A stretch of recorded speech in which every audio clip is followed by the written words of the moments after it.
마가복음 4장 10절에서 12절 말씀입니다. 예수님이 혼자 계실 때였다. 예수님 둘레에 있던 사람들이 12과 함께 그 비유들에 대해 여쭈어 보았다.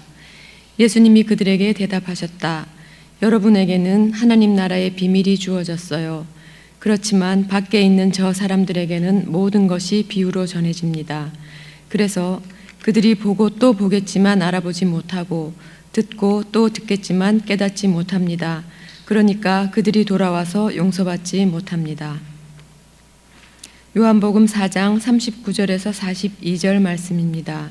그 도시에서 온 많은 사마리아 사람들이 예수님을 믿게 되었다. 그것은 내가 한 일을 그분이 나에게 다 말해 주었어요 하고 그 여자가 증언한 말 때문이었다. 그래서 사마리아 사람들이 예수님께로 와서 자기들 곁에 머물러 달라고 요청했다. 그리고 예수님은 거기에 이틀 동안 머무르셨다. 예수님의 말씀 덕분에 훨씬 더 많은 사람들이 믿게 되었다. 사람들이 그 여자에게 말했다. 우리가 믿는 것은 더는 당신의 말 때문이 아닙니다. 우리가 직접 들어보았고 이분이 참으로 세상의 구원자라는 것을 알게 되었으니까요. 아멘. 네, 오늘 그 미지와의 조우라는 제목의 시리즈 9번째입니다. 예수님은 하나님 나라 복음을 비유라는 형식으로 말씀하셨습니다. 그래서 복음서에는 여러 개의 비유가 들어 있습니다. 비유로 말씀하셨죠. 이 사실은 어느 누구도 의심하지 않습니다. 그러니까 예수님이 하나님 나라의 복음을 가르치고 말씀하신 방식이 비유라는 형식입니다. 비유라는 형식을 통해서 그렇게 말씀하신 거죠. 그러면 이렇게 물을 수 있습니다. 왜 그러면 그 방식을 사용하셨을까? 왜 다른 방식이 아니라 비유라는 방식으로 말씀하셨을까? 근데 여러분 생각해 보시면은 비유라는 방식은 그 비유가 적절하면은, 비유는 보통 표현하기 어려운 내용을, 그러니까 말하기 어려운 내용을 좀 쉽게 풀어서 말할 때 사용하잖아요. 비유를 들자면 이렇게 얘기하는 거죠. 그러면은 먼저 얘기했던 내용이 알쏭달쏭하고 아리까리하다가도 비유를 들으면은 맞아, 그런 뜻이지. 아, 그런 뜻이로구나. 이게 비유잖아요. 그러니까 비유를 적절하게 사용하면은 말하려고 하는 바를 잘 전달할 수가 있습니다. 그런데 그 비유가 말하려고 하는 내용과 동떨어져 있거나 잘 매치가 안 되면은 저 비유를 하니까 더 헷갈리는 경우가 있어요. 제가 이 얘기를 하면서 자꾸 웃는 이유는 제 그 신학교 선생님 중에 한 분 그런 분이 계셨어요. 그분은 바울을 전공하신 신약학자인데 바울이 설파하는 내용이 어렵다고 생각하는 거예요. 그래서 교회에 가서 일반 신자들한테 강연을 할 때는 자꾸 비유를 들어요. 근데 차라리 비유가 없었으면 이해하기 쉬운데 비유를 드는 바람에 더 헷갈리는 거예요. 이건 비유의 역할을 제대로 못한 거죠. 비유를 적절하게 들면은 말하려고 하는 바가 탁 머리에 들어오는데 그렇지 않으면은 오히려 더 헷갈린다. 근데 예수님이 왜 비유로 가르치셨을까를 예수님 자신이 말씀하신 내용이 오늘 읽은 내용입니다.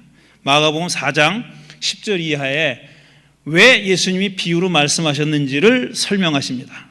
예수님이 혼자 계시는데 이제 12 제자들을 포함한 주변 사람들이, 그러니까 가까이 있는 사람들이에요. 그러니까 예수님을 따라다녔던 사람들이라고 짐작할 수 있죠. 그런 사람들이 비유에 대해서 질문을 했다고 합니다. 그러니까 예수님이 이렇게 대답했다는 거죠. 여러분에게는 하나님 나라의 비밀이 주어졌어요. 그렇지만 밖에 있는 저 사람들에게는 모든 것이 비유로 전해집니다. 여러분에게는 하나님 나라의 비밀이 주어졌는데 밖에 있는 저 사람들, 지금 안에 있는 사람들이고 밖에 있는 저 사람들에게는 모든 것이 비유로 전해집니다. 그래서 그걸 왜 비유로 얘기했느냐가 이제부터 나오는 거예요. 그래서 그들이 보고 또 보겠지만 알아보지 못하고 듣고 또 듣겠지만 깨닫지 못합니다. 그러니까 비유로 전해졌기 때문에 비유로 말씀하셨기 때문에 그들은 들어도 알아듣지 못한다는 거예요. 깨닫지 못한다는 겁니다. 봐도 알아보지 못하겠고 들어도 깨닫지 못합니다. 그럼 왜 들어도 깨닫지 못하게 하느냐? 그러니까 그들이 돌아와서 용서받지 못합니다. 그래요. 어머나, 용서받지 못하게 하려고, 돌아오지 못하게 하려고 비유로 얘기했다는 거예요. 그렇잖아요. 반대하십니까? 제 얘기. 자, 이 안내 사람들한테는, 내부자들한테는, 편의상 내부자, 외부자 이렇게 얘기하죠. 내부자들한테는 하나님의 비밀, 하나님 나라의 비밀이 알려졌대요. 그러니까 당신이 또 어떤 비유는 설명을 하십니다. 씨 뿌리는 사람의 비유, 씨앗의 비유를 설명을 하시면서 하는 얘기예요. 이게 뭐 돌짝밭에 떨어진 씨는 이런 것이고, 가시덤불에 떨어진 씨앗은 이런 뜻이다. 옥토에 떨어진 씨앗은 이런 뜻이다. 이렇게 설명을 해요. 그게 이제 내부자들한테 설명한 거고, 외부자들은 무슨 말을 하는지 못 알아듣게 하기 위해서 비유로 얘기한다, 이런 얘기입니다. 그럼 왜 못 알아듣게 하느냐? 쟤네들이 와서 돌아올까봐, 용서받을까봐 이렇게 얘기한 거예요. 기가 막히지 않습니까? 여러분, 기가 막히잖아요. 이 얘기를 그대로, 글자 그대로 받아들이면은, 야, 이런 지독한 편가르기가 있나? 편을 갈았잖아요, 지금. 내부자, 외부자 편을 갈라버린 거예요. 그리고 외부자는 니들은 들어도 못 알아듣게 할 거야. 왜? 돌아와서 용서받으면 안 되니까. 이렇게 얘기한 겁니다. 기가 막히죠. 그러니까 첫째로 예수님이 이 얘기에서는 분명한 건, 이 말씀에서 분명한 거는 일단 예수님이 내부자와 외부자를 갈랐다는 거예요. 제가 조금 아까 기도하면서 우리 인간들이 그 긴 세월 살아오면서 계속 벽을 만들어 왔습니다. 벽을 만들어 왔어요. 나누는 거예요. 우리와 그들을 항상 나눕니다. 우리와 그들이 꼭 적대적일 필요는 없어요. 그렇지만 우리와 그들을 나눈 건 분명합니다. 동맹도 그들이에요. 동맹이라고 해도 내가 되는 게 아니에요. 친구라 그래도 내가 되는 게 아니고, 그 다음에 배우자라고 해도 내가 되는 게 아니에요. 나와 배우자는 엄연하게 별도의 인격입니다. 다른 사람들이에요. 근데 그게 자연적으로 만들어진 그런 구별도 있지만 인위적으로 만들어진 구별도 있는 거죠. 그런 장벽이 많은데 지금 예수님도 또 그런 행동을 하고 계시는 겁니다. 여러분들에게는, 그러니까 내부자들에게는 하나님 나라의 비밀이 알려졌지만, 그들은, 저 바깥에 있는 그들, 밖에 있는 저 사람들에게는 그게 비유로 말해졌다. 한마디로 얘기하면 비밀로 남아있다, 이런 뜻이죠.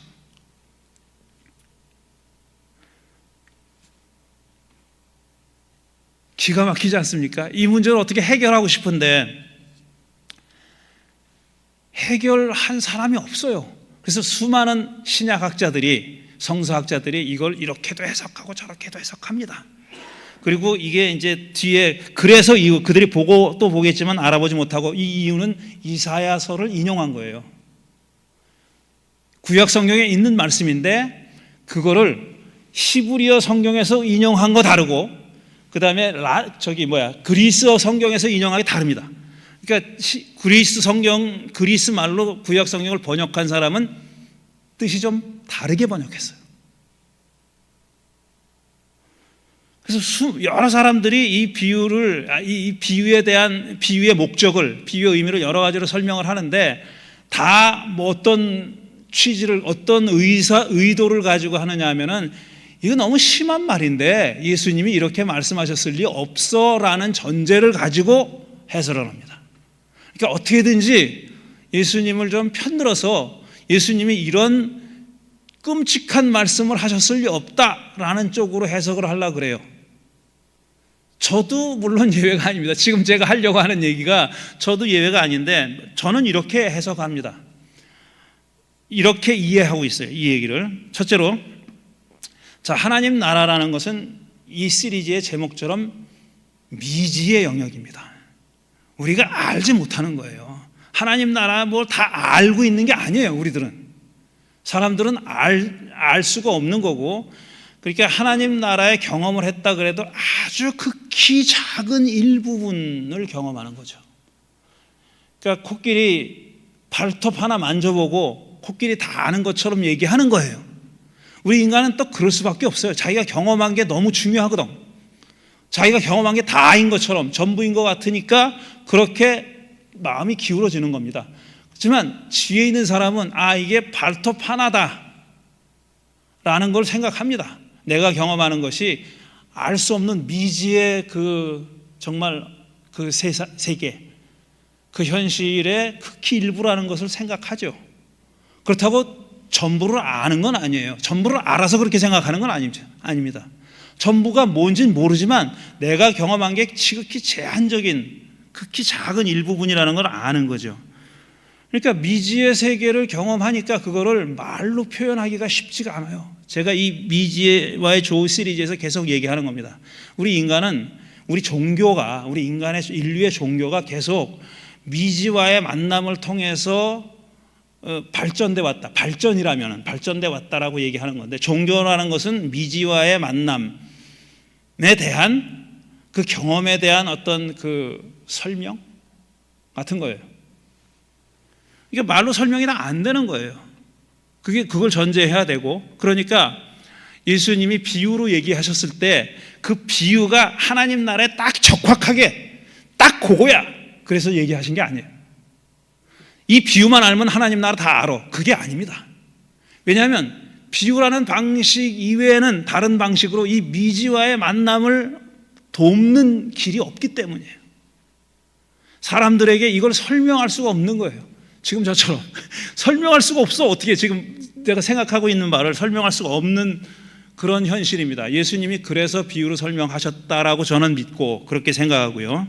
두 번째로 또 알아야 할 것은 뭐냐면은, 이런 미지와의 조우, 미지와의 만남이라는 것은 사람이 마음의 문을 열고 있지 않으면 절대로 일어나지 않습니다.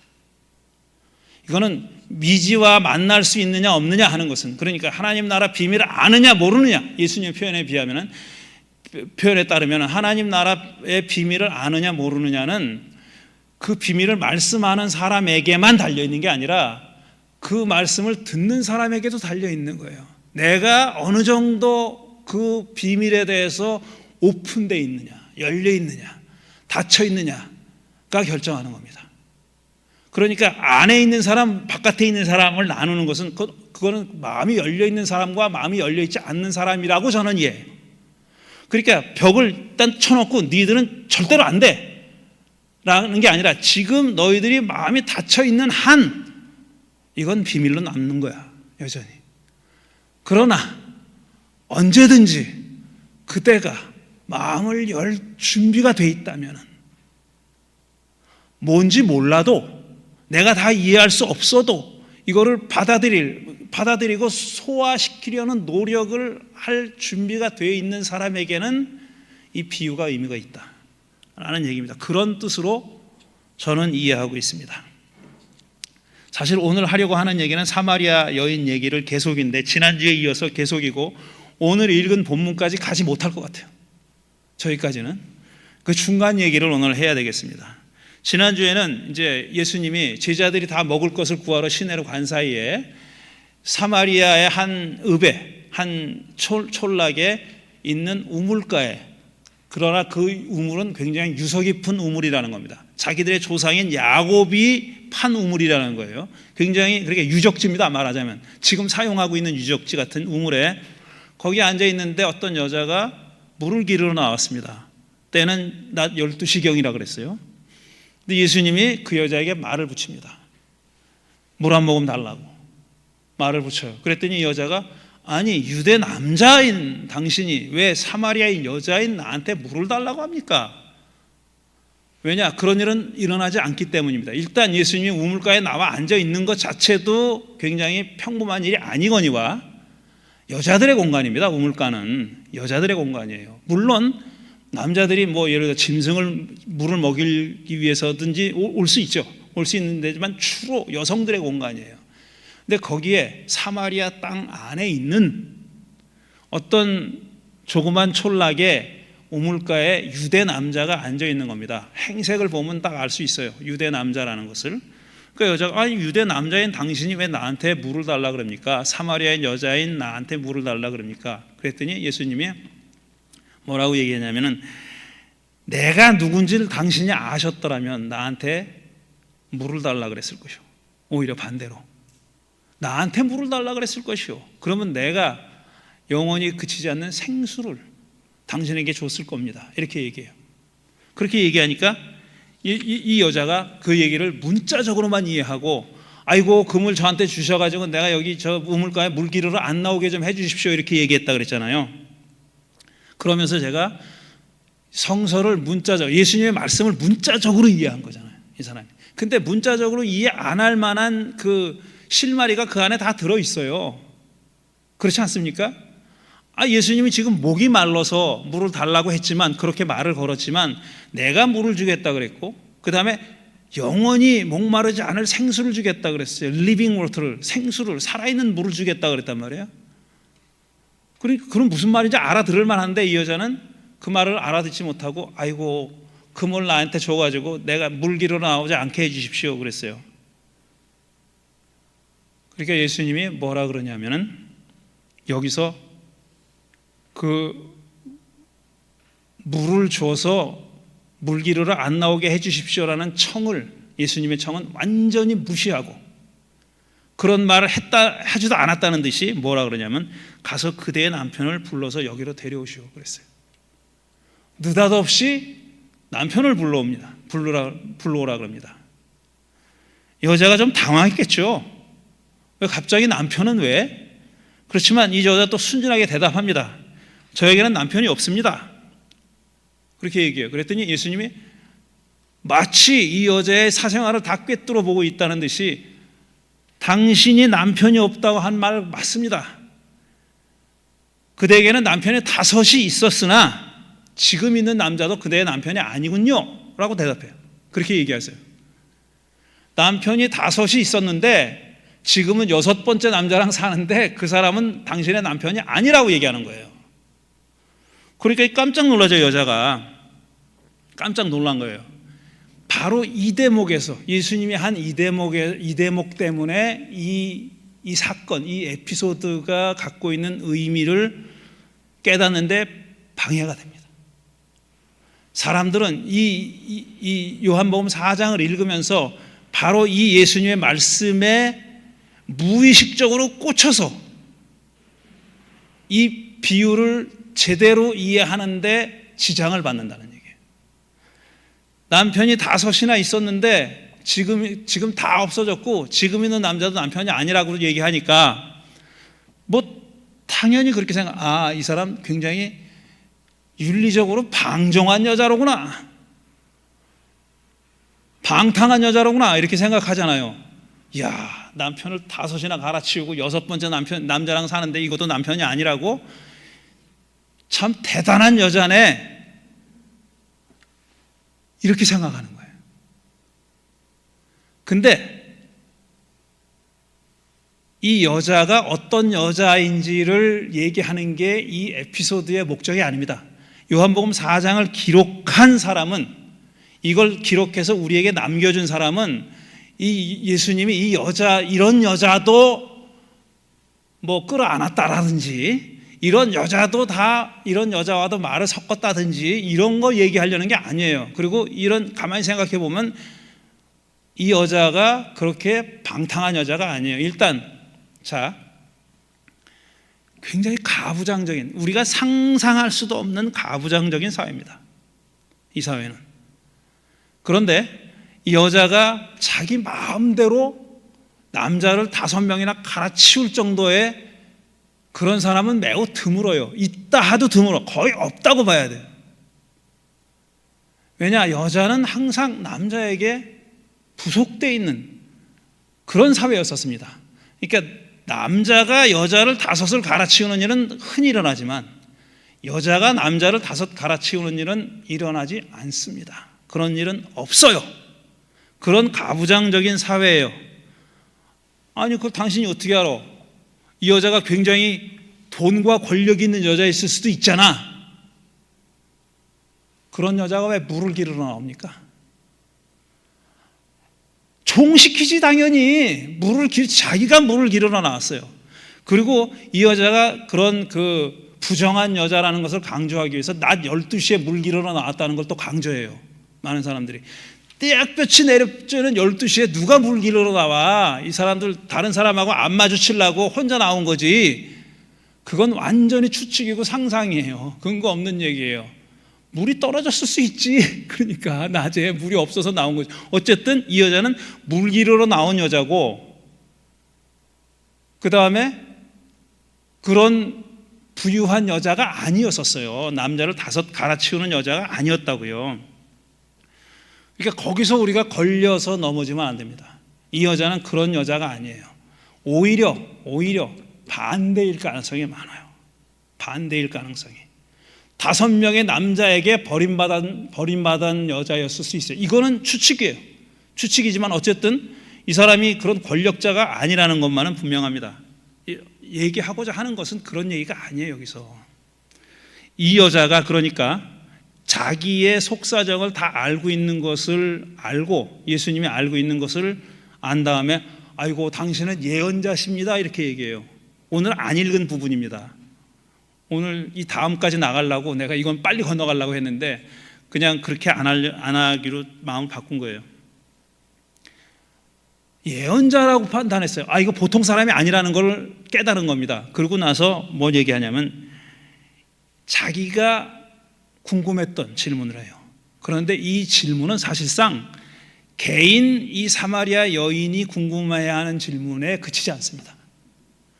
모든 사마리아 사람들이 유대 사람들과 대립관계에 있던, 또 유대 사람들로부터 극심한 차별을 받았던 사마리아 사람들이 갖고 있던 중요한 자기들의 생존과 관련된 그런 질문입니다.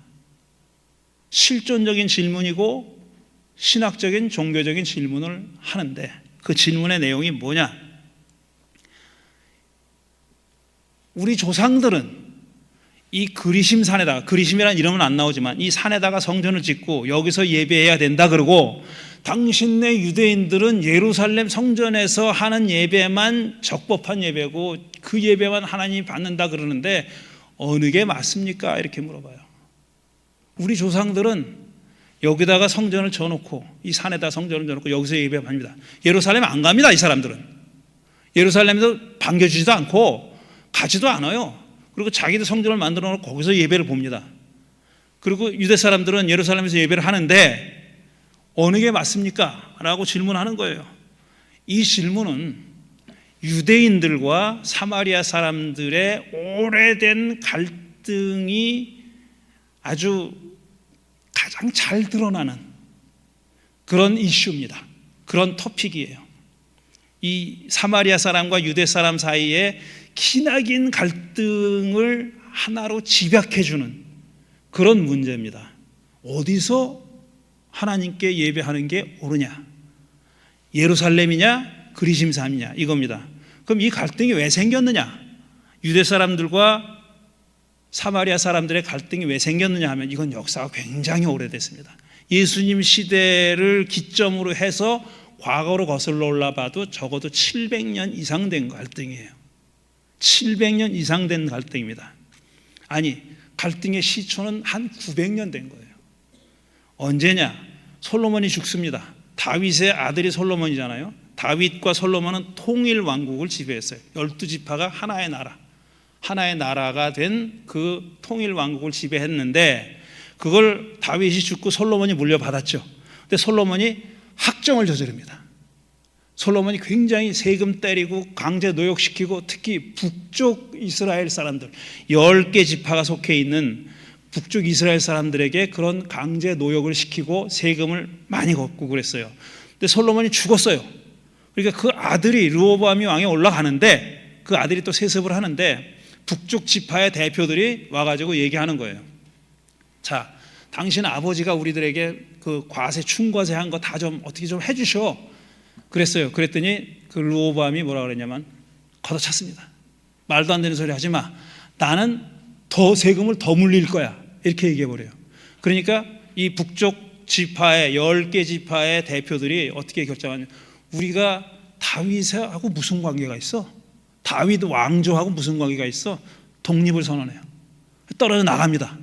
10개 지파가 떨어져 나가서 북이스라엘이 되고, 그 다음에 2개 지파가 남아서 남유다가 되고, 사실 솔로몬이 죽은 다음에 다윗 집안은 남쪽 이스라엘 2개 지파에 속한 그 지역만 지배한 거예요. 북쪽은 북이스라엘이 따로 나라를 만들었습니다. 북이스라엘. 그래서 사마리아에 수도를 세우고 거기서 그렇게 한 거예요. 그러니까 나라가 갈라졌어요. 그때부터 반목이 시작됐는데, 북쪽과 남쪽의 반목이 시작됐는데, 결정적으로 문제가 된 게 또 기원전 721년에 북이스라엘이 아시리아 제국에 망합니다. 아시리아 큰 제국이 군대를 이끌고 들어와 가지고 박살을 내요. 북이스라엘을 박살내서 왕도 죽고 다 그냥 완전히 망해버렸어요. 근데 이 사람들이 아시리아는 어떤 정책을 썼냐면은 북이스라엘에 살던 사람들을 딴 곳에 데리고 가서 이민을 시켰어요. 그리고 딴 데 살던 사람들을 북이스라엘로 데리고 가가지고 심어놨어요. 왜 그랬느냐? 저항 못하게 하려고. 얘네들이 같이 모여 있으면은 어떻게든지 힘을 합쳐가지고 우리 왕께 저항하면 어떻게 해? 그러니까 이런 정책을 쓴 거예요. 그러니까 고려인 같은 거예요. 말하자면은 그렇게 강제 이주를 시켰습니다. 그리고 딴 사람 돌아와서 강제 이주를 시켰고, 그리고 나서 그게 721년인데, 그리고 한 150년 동안 남유다는 독립을 유지하고 있었어요. 150년경 동안. 그리고 기원전 586년에 이번에는 바벨론에 망합니다. 아시리아는 무너지고, 그 다음에 바벨론 제국이 들어왔는데, 바벨론이 쳐들어와 가지고 얘네들을 다 남왕국을 박살을 냈어요. 근데 바벨론은 정책이 달라요. 아주 유력한 사람 몇 놈만 끌고 가요. 몇 놈이 아니라 몇 사람만 끌고 가요. 왕을 비롯해 가지고 아주 고관 대작들만 끌고 갑니다. 그리고 여기다가 다른 사람을 이식시키지 않았어요. 그리고 유다 사람들은 그냥 거기 살았던 거예요. 자기 고향에 살았어요. 그리고 나서 또 한 몇십 년 지나서 돌아오죠. 페르시아가 왕이 들어서니까 이제 니네 집으로 돌아가. 그리고 바벨론에 끌고 왔던 사람들을 돌려보냅니다. 그때 돌아왔던 사람이 느헤미야 이런 사람, 에스라 같은 사람들이 돌아온 거예요. 자, 그러니까 가뜩이나 반목이 심한데 남쪽 사람들은 북쪽 사람 뭐라고 생각했냐면, 야, 피가 섞인 놈들이야, 너희들은 잡종이야, 이렇게 생각한 거예요. 너희들 딴 데로 갔잖아. 그리고 다른 종족들이 들어와 가지고 너희들하고 결혼하고 살았지 다. 그러니까 아주 이제 피가 섞였다고, 하나님의 선택된 민족이 아니라는 생각을 그때부터 주입시켰어요. 자기들은 그렇게 믿은 거예요. 우리만 선민이다. 쟤네들은 이미 피가 섞였고 더러워졌고 이 선민이 아니야, 이렇게 돼버린 거예요. 그러니까 이 북쪽 사람들은, 그래? 그러면 맞아, 우리는 선민이 아니야, 우리는 어떻게 하면 죄를 회개하지, 이렇게 생각 안 했어요. 웃기고 있네. 야, 니들만 잘났어? 그리고 자기네들의 독립된 아이덴티티를, 정체성을 만들어 나갑니다.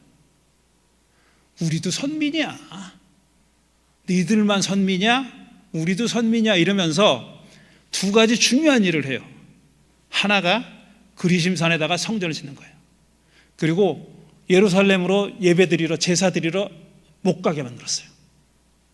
북쪽 이스라엘 사람들은 안 가지, 당연히. 왜? 제사를 드린다는 건요, 하나님께 대한 예만 갖추는 게 아닙니다. 물건을 갖다 바치는 겁니다. 그러니까 성전이 있는 곳에는 재화가 모이게 돼 있어요. 재물 바치잖아요. 성전세 바치잖아요. 다 끊어버린 거예요. 예루살렘 성전에 바칠 필요 없어. 여기 그리심산에 세워놓은 우리 성전에다가 바쳐. 점점 멀어지는 거예요. 그리고 또 하나 한 게 뭐냐면은, 구약 성경이 있지만 구약 성경 중에 제일 중요한 게 창세기, 출애굽기, 레위기, 민수기, 신명기 5권, 오경이라고 하는 겁니다. 오경, 모세 오경. 근데 사마리아 사람들은 자기들 모세 오경을 만들어요. 예수님 때까지만 해도 오경만 거의 이제 형성이 돼 있었어요. 예언서 시편 같은 거는 굉장히 뭐라 그래야 되나 유동적이었습니다. 오경은 그러나 상당한 정도로 고정돼 있었어요. 근데 사마리아 사람들이 니들 오경 안 써 이러면서 자기들 오경을 만들었어요. 그게 사마리아 오경이라고 불러요. 무려 5권, 창세기, 출애굽기, 레위기, 민수기, 신명기인데 5권 중에서 5권 가운데 1900곳이 틀려요. 우리가 갖고 있는 오경하고 사마리아 오경하고 1900군데나 틀립니다. 다른 얘기를 썼어요. 그러니까 이제 아브라함, 이삭, 야곱으로 이어지잖아요. 전통이. 그런데 다른 얘기를 해요. 사마리아 오경은 아주 많이 다른 얘기를 합니다. 그렇게 해서 자기 정통성을 그렇게 만든 거예요. 그러니까 이 긴 역사가 이어지는 동안에 이렇게 달라진 거예요. 그러니까 이 사람들한테는 유대인인 그 예언자처럼 보이는 이런 사람에게 이 여자가 묻고 싶은 겁니다. 우리는 지금 그리심산에서 예배를 드리는데 당신들은 저기서 그 예배를 드려야 한다는데 도대체 어느 게 맞습니까? 근데 예수님이 뭐라 그러냐면은 장소가 중요하지 않다 그러죠. 장소가 중요하지 않고 뭐라 그러냐면은 때가 온다. 때가, 시간을 얘기했어요. 시간을. 때가 옵니다. 그때가 지금입니다. 그때가 지금입니다. 그때가 되면 참되게 예배드리는 사람들은 성령님에 이끌려 진리에 따라 하나님께 예배드릴 겁니다. 소위 흔히 옛날 성경으로 신령과 진정으로 예배할 때가 옵니다. 지금이 바로 그때입니다. 이렇게 얘기합니다. 아버지께서는, 하나님께서는 이렇게 예배드리는 사람을 찾고 계십니다. 이렇게 얘기해요. 그러니까 장소가 중요한 게 아니다. 때가 오는데 그때가 되면은 하나님께 성령, 영과 진리로 예배하는 사람들이 있고 아버지는 그들을 찾으신다. 그때가 지금이다. 이렇게 얘기하는 거예요. 그러면서 하나님은 영이십니다. 그래서 그분께 예배드리는 사람은 반드시 성령님에 이끌려 진리를 따라 예배드려야 합니다. 이렇게 얘기하는 겁니다. 마지막으로 여기까지만 얘기할게요. 그러니까 이 여자가 뭐라 그러냐면은 우리도 메시아가 오시면 그렇게 될 걸 압니다. 이렇게 얘기해요. 메시아가 오시면 그렇게 될 줄 압니다. 메시아가 오신다는 걸 알고 있습니다. 그리스도라 하는 그분 말이에요. 그분이 오시면 우리에게 전부 다 알려주실 겁니다. 이렇게 그 때를 미래로 미룹니다. 지금이 아니다. 미래 어느 시점이 되면, 그러니까 메시아가 오면은 이 모든 문제들을 다 해결해 주실 것이라고 믿습니다. 이렇게 얘기합니다. 소위 메시아니즘이라는 거, 메시아주의. 메시아가 오면 다 해결되는 거예요. 수많은 기독교인들이 그래서 지금 가지고 있는 문제도 예수님이 다시 오시면 다 해결된다. 재림하면 다 해결된다. 그렇게 믿고 기다리고 있죠. 2000년 동안 기다렸는데 안 오셨는데 계속 기다리고 있는 사람이 있어요. 하지만 사실상 많은 기독교인들은 90% 이상의 기독교인들은 예수님의 재림을 기다리지 않는다고 저는 생각합니다. 그 진지하게 생각하지 않는다고 생각해요. 그런데 어쨌든 이 양반은 지금 뭐라 그러냐면 메시아가 오시면 다 해결해 주실 겁니다. 그래서 지금 우리가 말하는 메시아니즘 얘기예요. 메시아주의. 이 모든 문제를 해결해 주실 분.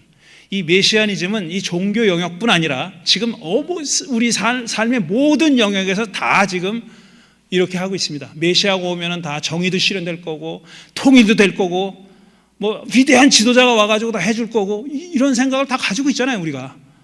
이게 그냥 세속적인 메시아니즘이에요. 근데 예수님이 뭐라 그러냐면은 내가 바로 그 사람이다. 내가 바로 그입니다. 그대에게 말을 건네고 있는 내가 바로 그 사람입니다. 이렇게 얘기해요. 자, 이거는 예수님이 메시아라고 날 못 알아봐? 이렇게 얘기한 게 아니에요. 그런 분을 기다리지 말라고. 지금이 바로 그때라고. 메시아가 오면 다 해결해 주고 기다리지 말고 그 중간 시대를 우리가 그냥 견디면 살자. 이게 아니다. 지금 이렇게 구별된 채로 유대 사람들은 예루살렘에서 예배하고 우리는 그리심산에서 예배하고 이걸 그냥 그렇게 진행하지 말아라는 얘기예요. 이걸 계속 이끌고 나가지 말아라. 지속하지 말아라. 지금이다 바로. 메시아를 기다릴 일이 아니라 지금 할 수 있는 일이고 내가 지금 얘기하고 있지 않느냐 이거예요. 그러니까 예수님이 메시아라는 게 아니에요. 당신이 기다리는 메시아가 하는 일을 지금 내가 하고 있는 거고 내가 그 일을 이루고 있다 라고 얘기하신 겁니다. 그 다음에 이야기가 전개되는데 시간 많이 갔기 때문에 오늘 여기서 끊겠습니다. 이 한 가지만 얘기하고 조금 아까도 한 가지만 얘기한다니 또 진짜 한 가지만 얘기하고 끝내겠습니다. 자, 이 요한복음의 흐름을, 이야기의 흐름을 한번 보세요. 2장에서 예수님이 가나의 혼인잔치에서 물로 포도주를 만듭니다. 그게 첫 번째 사인이라고 그랬어요. 첫 번째 사인, 첫 번째 표징이라고 그랬어요. 3장에 오면은 이게 표징의 시작이에요. 물로 포도주를 만든 그 사건이 표징의 시작입니다. 그런데 3장에 오면은 니고데모가 등장해요. 니고데모는 유대인의 유력자예요. 선생이라고 부르는 사람이에요. 사람들이 유력자입니다. 뭐 물질적으로나 정신적으로나 추앙받는 사람이에요. 존경받는 사람이에요. 근데 그 자가 밤에 예수님께 와가지고 본어게인에 관한 말씀을 듣습니다. 위로부터 나는 사람만이 하나님 나라에 들어갈 수 있다라는 말씀을 들어요. 그 다음에 4장에 오면은 누가 등장하느냐? 이 사마리아 여인이 등장해요. 물로 포도주를 만드신 다음에 첫 번째 등장하는 주인공이 누구냐 하면 니고데모입니다. 유대인 남자 유력자. 그 다음에 4장에 등장하는 사람은 사마리아 여자. 사마리아 여자가 등장해요. 그 다음에 등장하는 사람이 누구냐? 왕의 신하가 등장합니다. 왕의 신하. 예수가 그의 아들을 고쳐줘요. 그러니까 처음에 유대인이 등장했다가 그 다음에 사마리아 사람이 등장했다가 외지인이 등장하는 거예요. 이방인이 등장하는 거예요. 가운데 놓여있는 사마리아 사람은 경계설에 있는 겁니다. 자기들은 선민이라고 주장하지만 쟤네들은 선민으로 인정해주지 않는 사람이고, 그 다음에 등장하는 사람은 누가 봐도 이스라엘 사람하고는 상관이 없는 외지인이에요. 지금 이 이야기의 흐름이 뭘 말해주느냐? 이 여자가 해픈 여자다 아니다 이런 게 중요한 게 아니에요. 지금 이 예수님이 무슨 일을 하고 계시느냐 하는 것이 중요한 겁니다. 이 흐름에서 예수님이 무슨 일을 하고 계시느냐, 그게 미지의 세계였던 거예요. 우리한테는 그게 그렇게 대단한 일이 아닌 것처럼 느껴질지 몰라도 지금부터 2000년 전에 예수님이 살던 시기에는 아무도 꿈도 꾸지 않았던, 꿈에도 생각해보지 않았던 일을 지금 이분이 하고 계시는 겁니다.